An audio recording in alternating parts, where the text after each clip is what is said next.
နေ့ကဖားအောင်ကြေးရွာဘက်မှာပေါ့နော်မော်လမြိုင်ဖားအောင်ကြေးရွာဘက်မှာအိုးဝေးတစီဆက်လို့မရလို့ဆိုပြီးတော့ကျွန်တော်တွားရောက်ဆက်စီပြတာဖြစ်ပါတယ်ဒါကတော့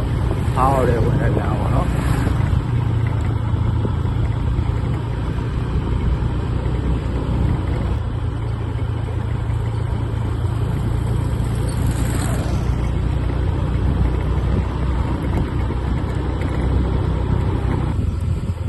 ဖားအောင်ကဒီဆရာရဲ့ပေါ့နော်ဟိုကကျွန်တော်သွားရတယ်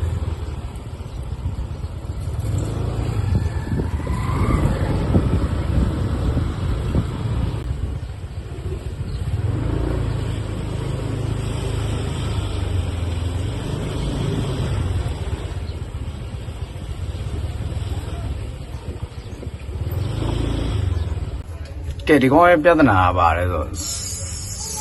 ပလက်မီမထွက်တာနော်ပလက်မီမထွက်တာအဲ့ဒါကိုအခုကျွန်တော်တို့စီရီယန်ချင်းကြည့်မယ်စီရီယန်ကလည်းအခုဒီမှာမီးရောက်မရောက်ဆန်းပြီးရောက်တယ်နော်အဲ့ဒါအခုဒီကနေပြီးတော့ပြန်ထွက်တဲ့ကောင်တွေလည်းအခုကြည့်ပြီးအကုန်လုံးအဆင်ပြေတယ်ဒါပေမဲ့ဆက်မင်းတို့မီးလည်းမထွက်ဘူးဖြစ်အခုလောဆယ်အရင်ဆုံးမီးထွက်အောင်ရင်လောက်အောင်လောက်ပိုင်းဒီမှာသူ့ရဲ့ပစ်ချက်ကပါလဲဆိုတော့ဒီမှာအခုကျွန်တော်လောလောဆယ်မြင်ရတဲ့အမြင်ကတော့ဘာဝိုက်စီမလုံတော့ဘူးလားမသိဘူးစီရိုင်းနေပေါ့နော်ဘာမှအဲ့ကြည့်အောင်နော်ဒီကောင်က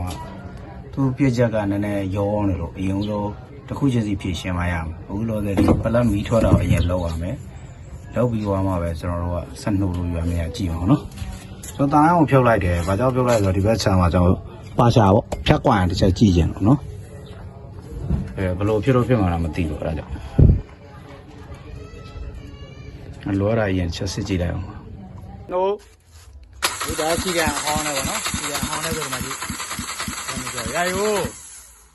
အခုကျွန်တော်စီကန်အသစ်စလဲကြည့်ပြီပါနော်ကဲနှိုးကြည့်ပါโอเคဒီပါလေနော်ဒါစီကန်ကြောင်းလားဒါတော့သူစီကန်ဟုတ်ဒီစီကန်နဲ့ဆိုဆက်မလို့ကိုစီကန်နဲ့ဆိုဆက်လို့တယ်ဒါစီကန်ကြောင်းသွားတာပါနော်ဆရာအဆင်ပြေပါပြီပေါ့နော်ဟုတ်ကဲ့အခုလိုကျွန်တော်ဖုန်းဆက်ခေါ်ပေးတာကျေးဇူးတင်ပါတယ်ကျေးဇူးတင်ပါတယ်ဟုတ်